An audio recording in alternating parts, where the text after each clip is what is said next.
Out in the forest the orange tree grows, way in the back nobody knows. The fruit it grows is magical indeed. Just one bite will put you to sleep. Welcome back. This is an Orange Tree video production called Bedtime Stories with Jared. Here you will hear stories read in a whisper to induce relaxation, sleep, and ASMR tingles. Please make sure that your headphones are plugged in and over each ear before you begin. Let's get started. Chapter 21. Hospitals and Pretty Nurses. Norman hated hospitals. The last time he was in a hospital was just before his mother passed away. He visited with her every day. He sat by her bedside as she drifted in and out of consciousness.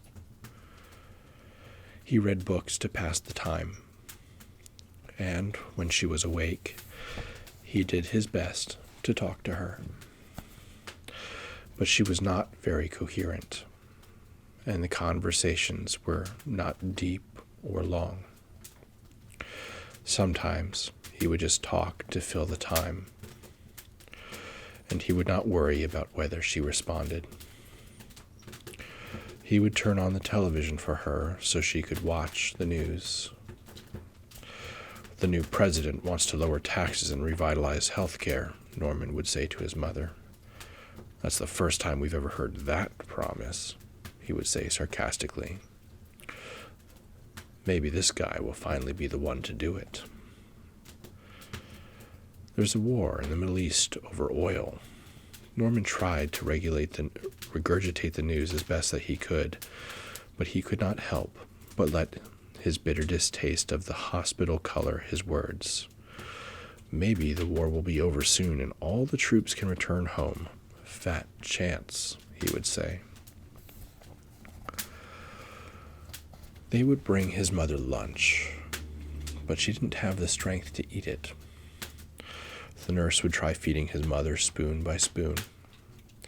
After 25% of the tray was consumed, the nurse would stand and say, "Well, at least we were able to get something into you." And Norman would then take the uneaten Jell-O and try to find some sustenance from it. Norman hated Jell-O, and he hated hospitals. They were a place where people went to die. Nothing good ever came out of a hospital, just the prolonging of death.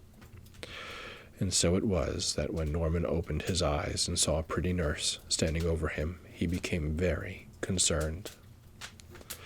He wondered how it was that he came to be in a hospital. Where was he? In what city were we in? And who is the woman sitting next to his bed?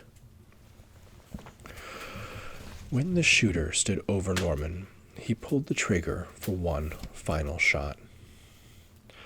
Now, I can never remember whether it is irony or coincidence, but whatever you want to call it, it was something special that on the very hour that Norman was telling the room full of conference attendees about the miracles that happen for those who truly believe, that he should move his head out of the way as the last bullet left the chamber. It was truly a miracle that the shooter would miss his last shot from so close a range. And when and if Norman ever gave that speech again in the future, he would be able to point to his ear, which was now just a little smaller, and talk about the miracles that are bestowed upon true believers. The bullet in Norman's abdomen remained, and Norman continued to bleed as security teams started to apply first aid, and as the ambulance crew arrived, and as they took him on the gurney to the emergency vehicle. They attached fluids to his arm and applied pressure to his wound. They talked to him. They used his name and asked him to count fingers. All questions that Norman either answered incorrectly or not at all. Norman, the ambulance tech was trying to get his attention. How many fingers am I holding up? The paramedic works quickly with his right hand and holds up 3 fingers in his left, steadily over Norman's face. This was both a distraction and a check to ensure that Norman remained both lucid and conscious. "But I don't want a bicycle," Norman responded. Norman would not remember any of this. He did not remember being shot. He did not remember losing consciousness. He did not remember a man in a suit standing over him with a gun. It's funny what the brain does and does not remember, but it is all like a dream. The nurse speaks to Norman. "Good morning, Mr. Shooter. I'm very happy to see you with us today." "Norman, how are you feeling?" The woman next to Norman's bed seems concerned, but who is she? Norman is still trying to make sense of his new world. "Nurse, where am I? What has happened?" "Mr. Shooter, you are in Memorial Regional Hospital. You're on the 2nd floor, and you've been shot in the abdomen." The nurse places her hand on his. She indicates for Norman to look downward at the bandages where the doctors had opened him up just hours before to remove a bullet and stop internal bleeding. After the surgery, the shock of it all must have been too much to handle. You were asleep until just now. It has been 10 hours since we operated, 12 hours since the shooting. Norman laid his head back on the pillow and closed his eyes. He searched his memories, and he let the pictures and images flood back to him as best they could. "This woman," the nurse said, "has been by your side all night. She must be a very good friend." Norman looked to his side at the woman again. The memories started coming back. He remembers the hot tub. He remembers the rooftop. He remembers that he has a date next weekend, but he cannot remember her name. "Hi," he says. "I bet this wasn't how you expected to spend your Sunday." He tries to force a laugh, but stopped when the pain surged through his body.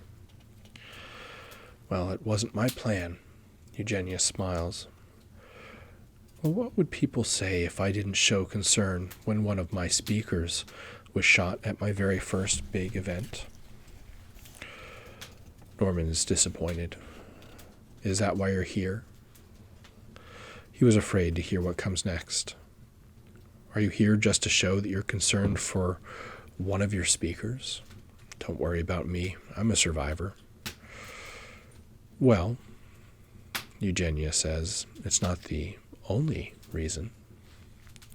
She places her hand on his arm. "I believe you owe me a dinner, and I need to make sure that I can collect." Norman remembers. He loves her smile. The name pops into his head. Eugenia. It's an angel's name. Her smile is gentle and kind. For a moment, he can't feel the pain. He remembers how happy he was yesterday, and how happy he could be if he could get out of this place. "So, nurse, what is next for me?"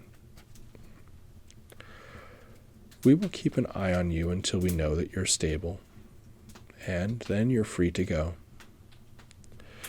I think you'll be with us for a couple of days, Mr. Shooter, but not more than 3. You're a lucky man. It was truly a miracle."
Chapter 22.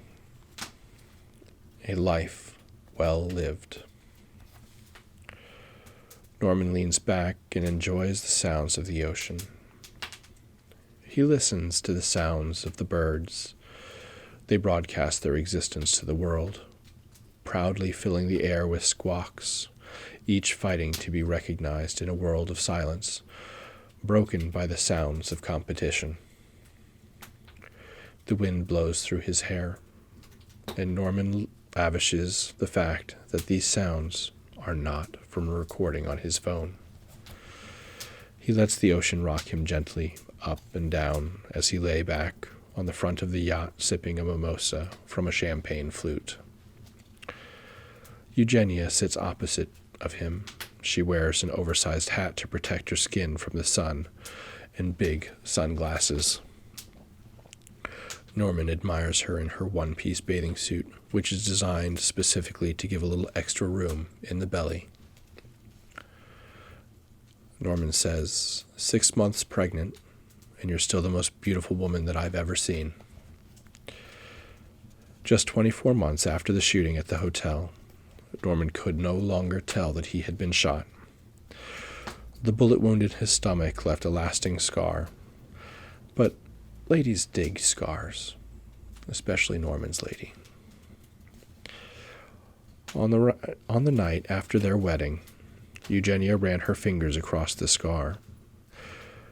This scar, she says, marks the weekend that we first met.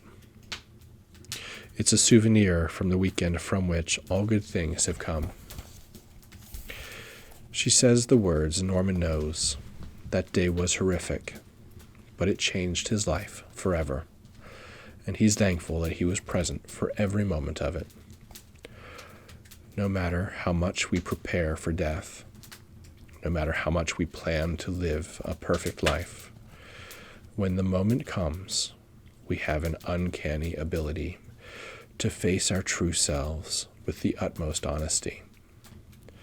In the last moments on that stage, Norman realized that he did not want the next level of success. He just wanted to live his life and be happy. Norman's Vital 7 coach had told him again and again over the years that he needs to live a balanced life. She always stresses that every day should be a perfect 10. We must make every day a perfect 10 because we never know which day will be the last. And when that day comes, we should be ready to pull the plug without any regrets. In those moments, laying on the stage in a pool of his own blood, Norman realized that he had not been listening to his coach, and he was not ready to pull the plug. He had had all the time that he needed to get things straight up to that moment, but his priorities were wrong.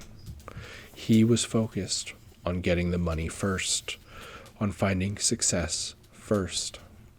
Everything else would come later, he thought. Laying on that stage, he realized that he should have taken more time to enjoy his life. He should have missed a conference or two. He should have gone on vacation. And if he didn't have someone special to share moments like this with, he should have spent some time to find that special person instead of working on always trying to get to the next level, whatever that meant at the time. Eugenia continues to work on the speaker's circuit. After that weekend, she put together just 3 more conferences with Martin, but then she realized that even though the money was good, the stress levels were way too high. Of the 4 conferences that she hosted, only one of them did not have any Republicans to worry about. The life of a promoter wasn't for her. Floating now in a rented boat off of Catalina Island, they can take some time for themselves before returning to work on Tuesday. Norman asks, "Have you heard from Martin recently?" "What has you thinking about him?" Eugenia ponders. The last I talked to him, he and Martha were still setting up events. I think he has almost 40 promoters working for him now, and Martha has taken to it nicely. She's doing really well. I knew that she would. I think that she just bought a second Rolls-Royce with cash. Jeez, Norman says, that's a $250,000 car, isn't it? Norman thinks about all the money that he used to make on the stage, and how much he could be making if he got into promoting events like he was going to. But then he looks at the mother of his child, and he remembers. He remembers that he's happier without all those headaches. He'll stick to just speaking a few times a year. He can pay the bills that way and enjoy his life. Maybe set up a nice retirement fund and a college fund for his daughter. Norman sips from his drink and stares off into the horizon. Eugenia, I wrote a letter before we left for vacation, but I didn't want to tell you about it. I didn't really know how you would react. Oh, you did, Eugenia says. She folds her magazine. Yes. Norman hesitates with his words. I wrote a letter to the parole board. I gave Burton my forgiveness. His lawyer called me last week to tell me that Burton was up for parole soon, and that I would have a chance to argue against his release.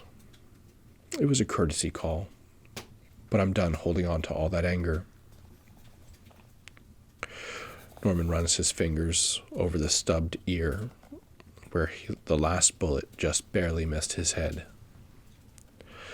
You know, he really helped me more than he hurt me. He gave me the wake-up call that I needed. Norman scooted over to Eugenia's side and kissed her forehead and then her belly.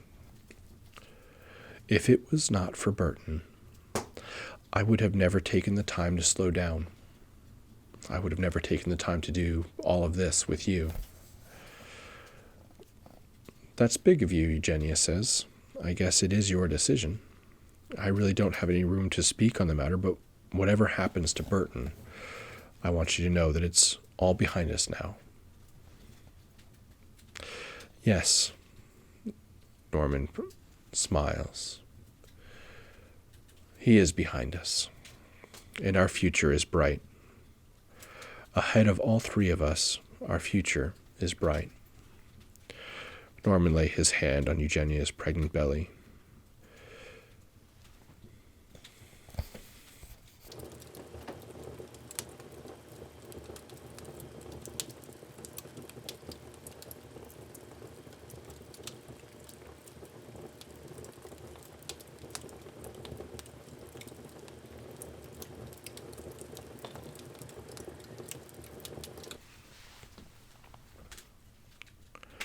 Chapter 23. All is well that ends well. The security guards gather in cell block G to watch the news. Next, we have Burton Albert Wright, who was driven to the edge of insanity by con artists, sent to prison after nearly losing his mind completely, and who tells all in his new book titled What I Learned While Hanging from the Ledge. The television host turns to greet her guest while holding a copy of the book for all to see. The bright colors of a morning talk show make everything seem so much less gray than the halls of cell block G, which is cold and dead at all hours of the day. Can you believe this guy? Santos says. I mean, he tries to kill a man, and as a result, he becomes rich with book sales and television deals the day that he gets out of prison. Carter, one of the senior guards, leans forward. It's not right, but that's the way it goes. We work hard, we live good lives, we live paycheck to paycheck. Meanwhile, the scum that we protect, who live fast and get rich because of it, the American public wants entertainment, and our lives are too boring, apparently. Apparently, crime definitely does pay. Hey, Carter, Officer Grant shifts his weight away from the wall against which he was leaning. I think I'm going to call out of work tomorrow. I'm feeling a little crazy like Burton Albright. I think that I might go on a killing spree and then talk to an accountant about what my next move should be. Don't even joke like that, Grant. Carter's tone is hard. If you don't like your job, then quit. But I will not have anyone under my command making off-color jokes about death or murder. Do I need to report you to HR? Do you need to speak to a union psychiatrist? Do you? Grant stands tall and at attention and replies with a crisp, "No, sir," as Carter exits the room. Man, Grant says as he relaxes again, he sure does take that seriously. He has to be serious, says Santos. One time he wasn't, and one of his guards, it turns out, wasn't joking. You probably can expect a call from the union rep within the day just to make sure that you're feeling okay. Shit, Grant says. I need to learn to keep my mouth shut. He kicks the wall as he exits. I'm going to check the cells. Okay, Santos says. I'm going to watch the AM news and then write the daily report. In the background, Burton Albert Wright speaks through the television speakers. You know, Kathy, I used to think that the answer was in getting rich quickly, but because of my blind pursuit of money, I lost my marriage, I racked up more debt than any man should, and I didn't wake up to the fact that I was being conned until it was too late. You know, I probably could have handled the situation better, but I wanted to save everyone in that room. I wanted to be the hero. They may not know it, but I did save lives that day.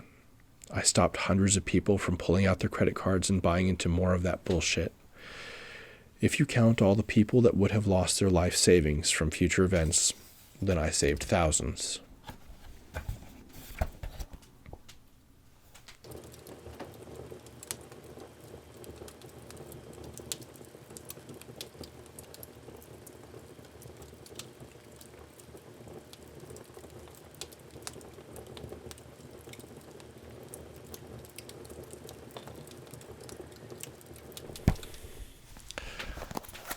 That was the last chapter of the last speech.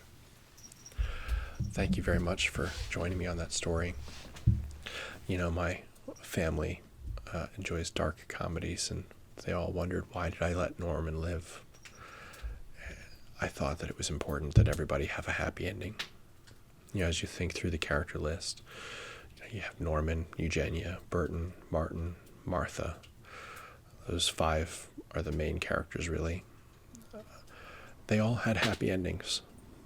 Martha got her divorce, and she's now making so much money that the debt is irrelevant. She bought 2 Rolls Royces with cash. And by the way, that's doable. I know people who have accomplished that. Martin is, well, we got to see Martin hit some hard times in the story and rebound, and he's already chosen what he wants to do with his life, and he's doing it. He's doing it now with Martha in the same way that he helped Eugenia. Eugenia decided that it was a little bit too stressful at the top, and she wanted to take a step back, and so now she works the speaker circuit just like Norman does. And Norman decided to finally go on vacation. He works the speaker circuit, but not as hard. Not as hard. He needed that bullet as a wake-up call. How many of us are putting things off? I've got a cat here behind me, by the way, so I'm trying to keep the cat happy. How many of us are putting things off, waiting for something else? You know, maybe we just need to get a little bit more money in the bank, or maybe we just need to get the next promotion. Yeah. What are we delaying in our lives just because we're waiting on something else? Norman realized that he was putting off romance, and he needed to put himself first for once and put the money second. I'm glad that he came to that realization. And Burton, well, Burton lost the love of his life. he was in pursuit of money because of Martha. He wanted to make her happy, and he blindly pursued it. And he may have lost the love of his life, but he did eventually find the money. He served a little time in jail, and he wrote a book, and now he's getting interviewed on television shows. And while it's not necessarily true that crime pays, persistence certainly does. And I think it's kind of telling and appropriate that Burton sees himself as a hero in all of this. Perspective is such a unique and curious thing. Both sides of a war consider themselves the hero, and the other side the enemy or the devil. We often see ourselves in the best light, so it seemed only natural that Burton should see himself that way too. So, thank you again for joining us. As you know, there's a playlist where you can get every chapter of The Last Speech from start to finish. And I hope that you'll share the video with friends and come back and watch it again and again.